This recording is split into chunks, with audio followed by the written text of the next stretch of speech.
What happens when we run electricity through a copper chloride solution?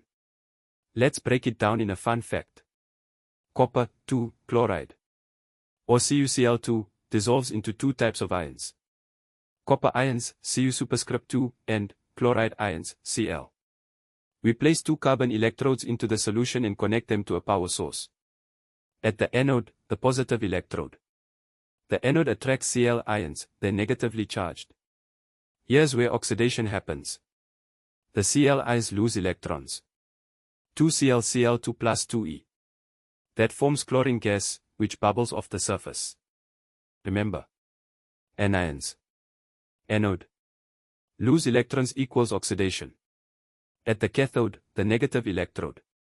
Now the Cu2 ions, positive cations, move toward the cathode.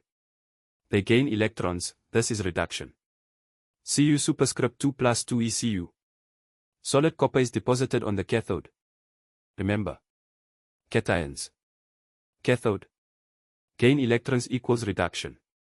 For our final, quick recap. Anode. Chloride. Chlorine gas is oxidation. Cathode. Copper ion. Copper metal is reduction.